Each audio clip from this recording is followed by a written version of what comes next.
You're watching Ride Like a Local with Belt Drive Betty.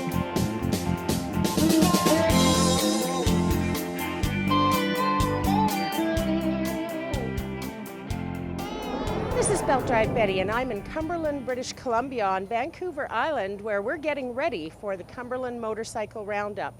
In just a little over 24 hours, this little tiny sleepy community of 3,200 people is going to swell to somewhere around 10,000 people. It'll be interesting to see what kind of bands, what kind of entertainment, and what kind of goings-on are going to take place. So come on and join me for an experience in Cumberland, British Columbia. I'm being joined right now by Chris Graham, who is the National President of the Canadian Dispatch Riders, and we're here at the Cumberland Motorcycle Round Up in beautiful Cumberland, British Columbia on Vancouver Island. Chris, tell me why you guys decided to set up a booth out here. Well, it all has to do with our charity of choice and to raise funds for that charity. 100% of the funds that are raised go to the charity, which is a local homeless shelter. It's called the Pitcock House here in Courtenay. And we had a raffle. And also, we have a sole patch, Right. sewing service that you can get your patches sewed on right at the spot while you wait. And all those proceeds are going to the Pitcock House. And the Canadian Dispatch Riders has a pretty long history as far as the membership that's part of what you do. Tell us a little bit about your group and what you do. Well, it started in Kingston in 2009. Basically what it is, we have three focuses, but the main one is soup kitchens.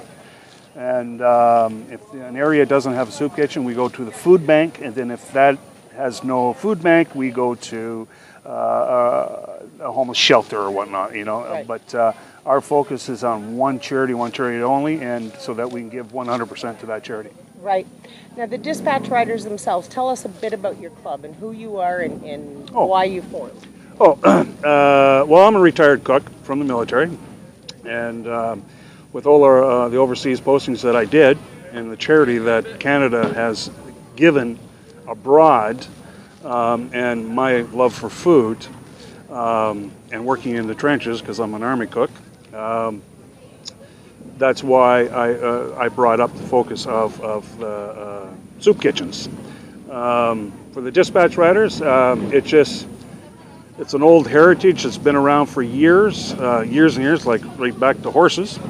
There was never a set dispatch regiment. There was a small one in Esquimalt. I don't have the exact date on it. It was a small regiment or training area in Esquimalt. Right.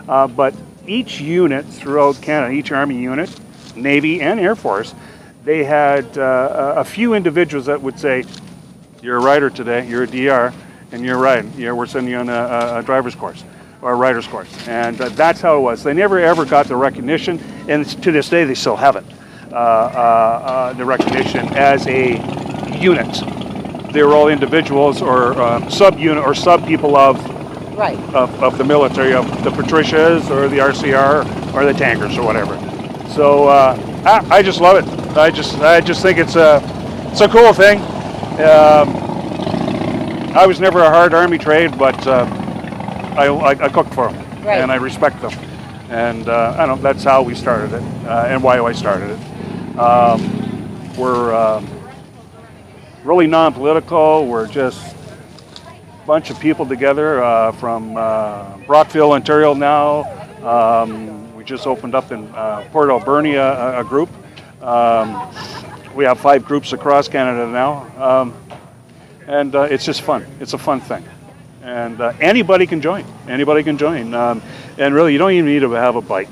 If you have a love for motorcycles and a love to help people on what we do, we'll take you. You know. That's interesting. So if people wanted to find out more about that kind of volunteerism combined with their love of motorcycles, how would they find you? It's simple. It's CanadianDispatchRider.com. We have actually a brand new website, and I finally got her done. Right on, right on. You can know what I mean. It's finally done, and everything is in there. Basically, the history of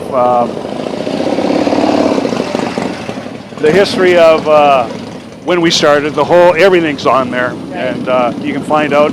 There's contact numbers on there, and headquarters used to be in Kingston, but my wife and I moved to Comox, and it's now headquarters for the CDR is in Comox, BC. Contacts, everything's online, and you can contact us, and if you want to start a unit, feel free to contact us. If you want to be solo, feel free to contact us, because once one starts, the love just grows anyway. So, and you don't need, it's not about numbers either. It's just about Passion. Two people can make a difference. One person can make a difference. Yeah. But so that's what it's about.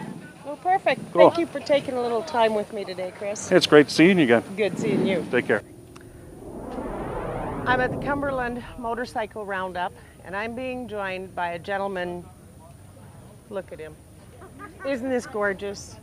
Wouldn't you just love to take him home, ladies? Hey? Betty could have me. We're here, and I'm going to let you take away why you're doing this.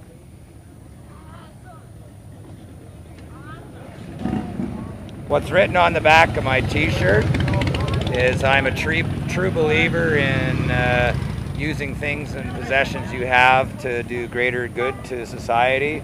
I have a beautiful bike, the Lucky Logger bike on Vancouver Island is very iconic and popular. So I use that as a tool to bring attention to me in my fundraising. I've been riding for 6 years on Vancouver Island and raised over $25,000 or more for prostate cancer, breast cancer, whatever it be on Vancouver Island for the local area for who I am. I'm not one to go and have my bike win awards and park it in the garage and give myself a pat on the back. I would more prefer to have people enjoy what I have and give to charity and enjoy. I think it's important for us to raise money locally, to keep it away from the big wigs that I'm pretty sure everybody knows that most cases that only 20% of every dollar is donated actually to where you want to give it donated. I have myself says that 100% of what I raise stays here on Vancouver Island and goes to the women and men of breast cancer. So this year I've got a 100% of my sales of my t-shirts, my $2 donations for the pictures of my bike on it, with it, my sales of my stickers. That money will be going to the Nanaimo Regional General Hospital's Cancer Clinic. I will be handing that over to them in one lump sum check, and that way it will go 100% to an effort. I don't, the bike is a beer bike, obviously, but I don't sell the beer. I don't do anything with the beer. It just happens to be that Lucky Lager is very iconic on Vancouver Island. Right, right. Well, let's walk over and take a look at this beautiful bike. Alrighty. Okay. So here we are. Tell me a little bit about this Lucky Logger bike and why you chose this theme. Well, the theme was easy to do for me. I am a lucky drinker. I am from Vancouver Island, and I also know how popular Lucky Lager is on Vancouver Island, whether it be t-shirts, hats. I think every community on Vancouver Island claims to be the lucky capital of Canada. Therefore, I just call Vancouver Island. So this bike was, I had a 1977 FXE shovel head that I had painted and then started covering in beer caps and beer cans and Lucky labeling and stuff like that. And I was riding for the Ride for Dad for prostate cancer. And for 2 years running, I was the #1 fundraiser on Vancouver Island. I believe that at that point in time I moved on so that I could make sure that 100% of my effort was going 100% somewhere. Right. So I started off on my own. I had Air Ink painting in Nanaimo, who was a supporter of mine, with my ability to be able to say I want this Vancouver Island. This is Chrysler Flash Red with gold and silver, which is the chrome, which is the color of the Lucky can. Right. I've got beer can handle grips. I've got a full 8-pack of beer cans as an exhaust heat shield. I've got over 60 Lucky Lager beer caps inside the engine, on the wheels, wherever you might be, and I actually sometimes challenge people to find them all, and if they can, I'll buy them a Lucky. Right. I haven't found anybody yet that's found them all. I also I like my island. I'm a Vancouver Island man, and I love my island. So I had it uniquely designed so that one side of the bike represents North and South Vancouver Island, and the other side of the bag represents East and West. This side of the bag has Brighton Beach, which is where the orcas go and rub their bellies. Right. And on the bottom is the Parliament buildings in Victoria. Right. On the other side is Georgia Strait with the Nanaimo bathtubs racing in Georgia Strait. Right. And the Nanaimo Bastion.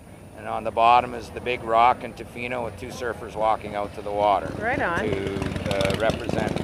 And people goo goo gaga over the bike because of what it is. When I see people, whether it be at a grocery store, bank, whatever, I'll say, would you like to donate $2 to breast cancer for your picture? Last year I raised over $7,000 doing that. Wicked. This year I'm hoping to do more because of the t-shirt sales, and Right. I'm hoping that they get seen and viewed, because yeah, they appear to look like just a Lucky Lager t-shirt, but they're not. The symbol actually says Lucky One Charities. Right. The local rep on Vancouver Island for Labatt's, who is the brewer of Lucky, they know all about my bike. I feel safe for what I'm doing, and I'm actually doing their company a favor. I'm hoping at one point in time they jump on board and help me sponsor. out Right on. and do what I do. My bike is constantly covered in pink. I'm covered in pink. I'm probably one of the only bikers on Vancouver Island that's welcomed into numerous chapters of 3-patch, 2-patch, whatever, wearing my pink wig, wearing my pink hoodie, whatever. They realize what I do and how important it is to me. I'm gonna get emotional. I'm a true believer in making do with what you have, and instead of hiding it in a garage and bragging about your trophies that you won at a show and shine, to be able to people enjoy it, take pictures, take it home, share it on Facebook. They saw the Lucky bike and saved the booby. Sounds good to me. It sounds good to me. Who's not a booby fan? Exactly. Right on. Thank you, man. Thank you. Okay. After a few words from our sponsors, we're going to take a quick detour down memory lane with Terry Ray. The Sports Camera Store in West Edmonton Mall is your one-stop shop for drift and GoPro action cameras. We carry Canada's largest selection of action cam accessories, along with video sunglasses, hidden in surveillance cameras, and more. Visit www.sportscamerastore.com or stop in to our West Edmonton Mall location, lower level by the bay. Canada's most rider-friendly community, where is it? Is it Carman, Marystown, Viking? Where in this vast land is Canada's most rider-friendly community? Help us discover that special community at riderfriendlycontest.ca.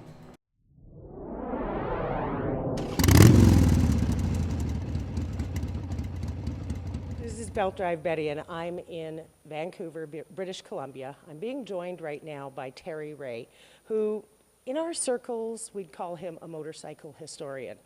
At 70-some years old and having ridden motorcycles for the better part of those 70 years, this gentleman has a vast array of knowledge, and we're at the Dealey Motorcycle Exhibition, and Terry's going to tell us a little bit about the history of the conveyance we all love and call the motorcycle. So Terry, let's start out with the Trevster. I think probably one of the favorite bikes of mine at the moment is the Trevster. And the story is that Trev had gone to a meeting in Milwaukee with the executives, and one of the things he suggested is it was time for them to build a rubber-mounted Sportster, making it a true entry-level bike. And they disagreed with him, and when Trev came back, he was fuming. And he came into us and he said, "You guys build me a rubber-mounted Sportster. I'm going to show them something." And we knew it was going to be expensive, but he said, don't worry about it, it's my nickel. And not too many guys ever had Trev open his wallet like that, but he did. And we built the Trevster 1 using a modified Buell engine. And I mean, this thing, it went very, very fast. And now that Trev is no longer with us, I can tell the story that bringing it back from a show one time, I was on the Trevster. A friend was driving my 30 Model A hot rod, and we had a drag race, and I beat my own hot rod with the Trevster, to give you an idea how fast it was. Well, Trev came to us later and said, you've done a very nice job, but, and whenever Trev has a but, it means something else has to be done. Build me another one, but change the fork rake. Because he was a flat track racer, and it didn't suit his handling ideas of how a bike should handle. So we built the Trevster 2. The Trevster 2 went everywhere. It was all over. It was down into Palm Springs. He took it everywhere he went. The Trevster 1 went to Bonneville with us when we took our Buell down to Bonneville and set a land speed record with it. Dane Gingerelli from a bike magazine saw it, and instead of writing up the story on the Buell, he wrote it up on the Trevster instead, and that story got back to Milwaukee.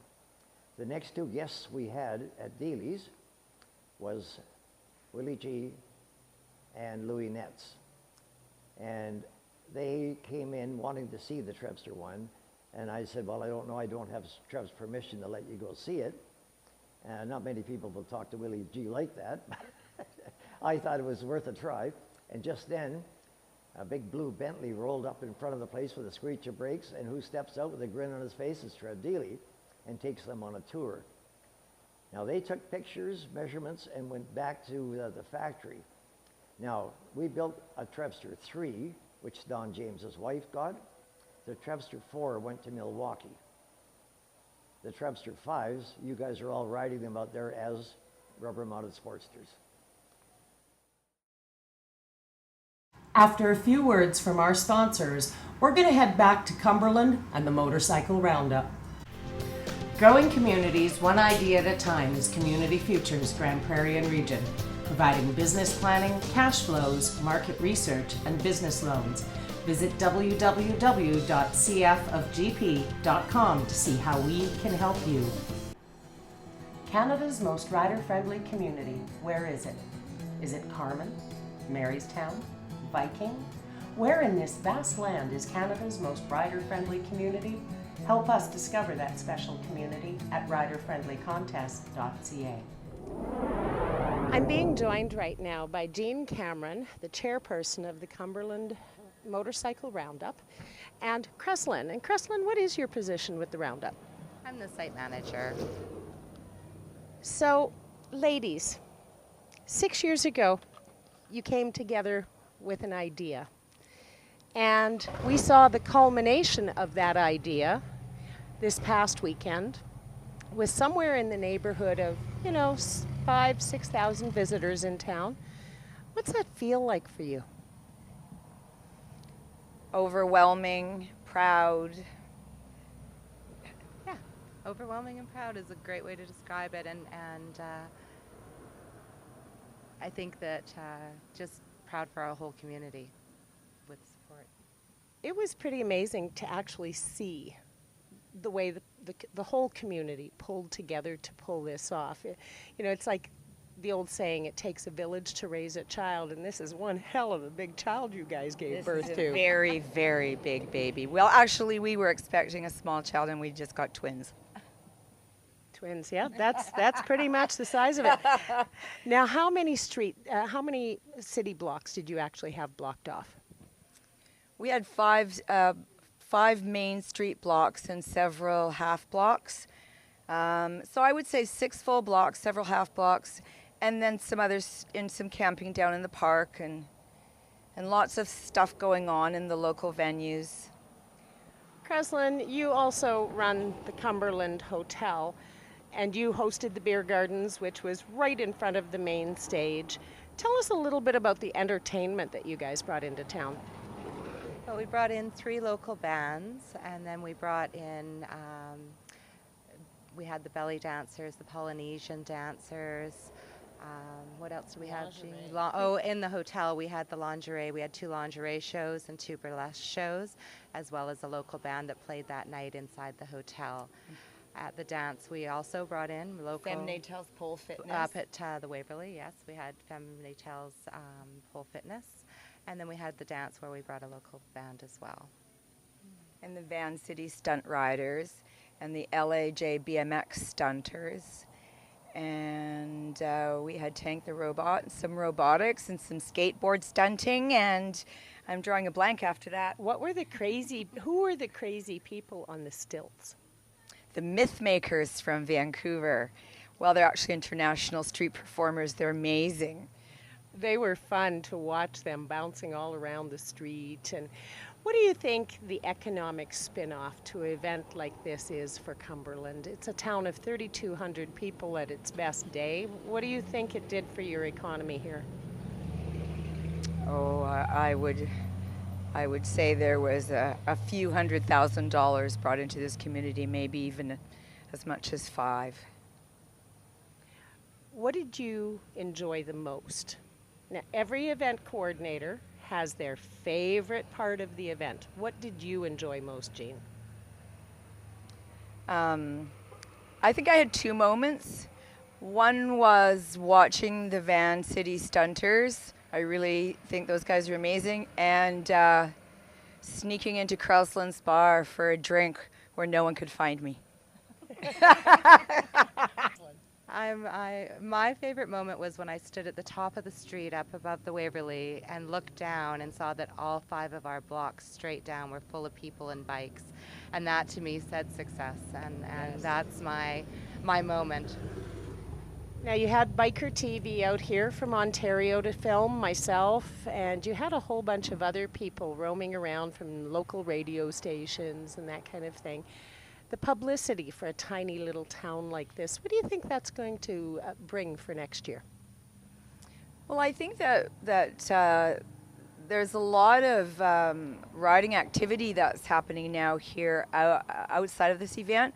I think that once people discover Cumberland through this event, then they have a tendency, if they're within 80 or 100 kilometers, to pop back for a donut, because we have a fabulous bakery and a bite to eat in the local pubs, a burger, and a walk around. And the same with Mount Washington. On the Poker Run, one of the stops is Mount Washington, and they're noticing a lot more motorcycle activity where they just drive up there and have a bite in their restaurant, just for the beautiful drive and the scenery.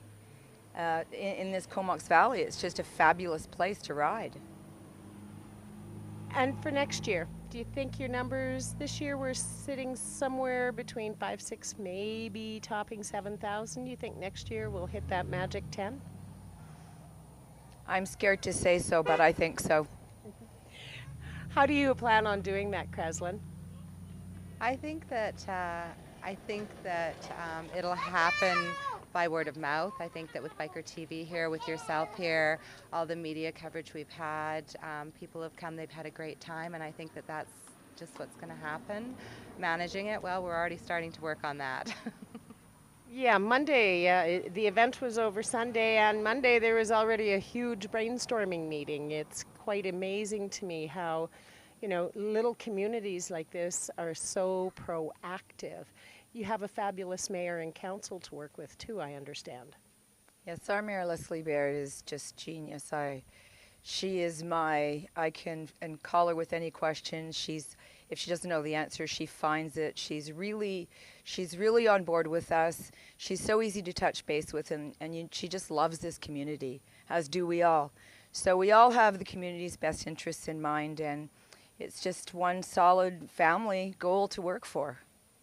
As well as appealing, as well as giving the riding community a really nice destination to go to, a really friendly little community that's got their arms open and beautiful scenery, and just I'm always looking for a place to ride, and we just hope to offer that to a whole bunch of people, and so we all benefit.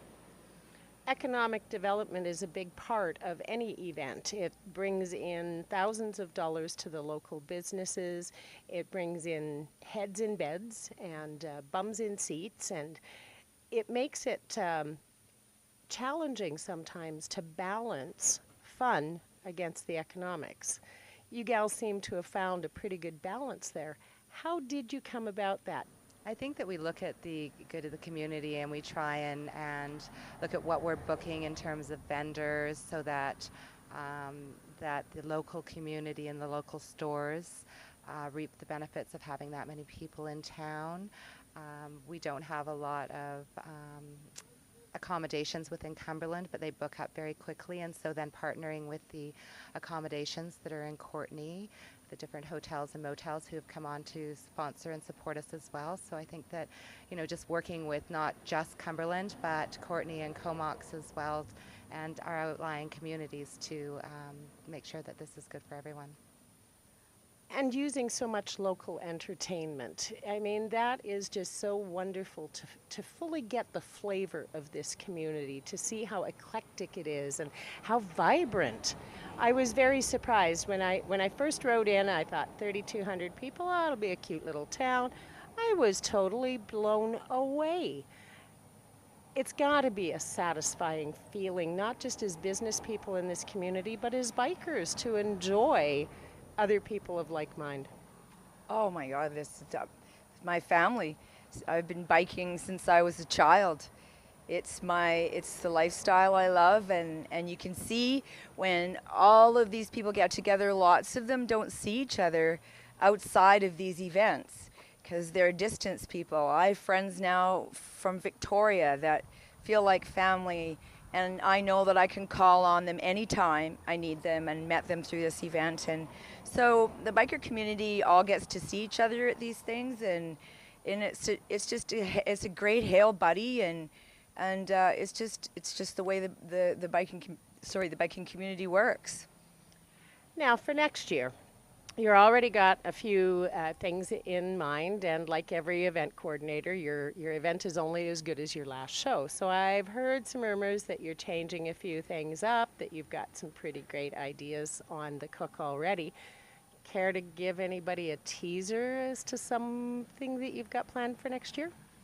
Well, looking at our site, when we started, we started with 65 bikes attending our event, and so we had our registration in the middle of town, and we've sort of gone with that over the past few years. But this year really showed us that, we need to work a different angle on that, and so we're thinking about moving where our registration is for our show and shine and our poker run and information, so that when people are entering into town and there's a clear direction as to where to go instead of trying to find us in the middle. So yeah, just some of those sorts of things. Well, I'm really looking forward to seeing how this evolves next year and for the years to come, because Vancouver Island definitely needs a really good motorcycle event, and I think they've got it. Thank you so much for all the help you've given us. Thank you, Betty. This is Belt Drive Betty, and I'm in the beautiful town of Cumberland, British Columbia in the Comox Valley, where we've just concluded the Cumberland Motorcycle Round Up. This tiny little town of 3,200 people swelled to over 10,000 people on the weekend, and a good time was had by all. I hope you've enjoyed your time with us at the Cumberland Motorcycle Round Up, and until next time, keep the shiny side up.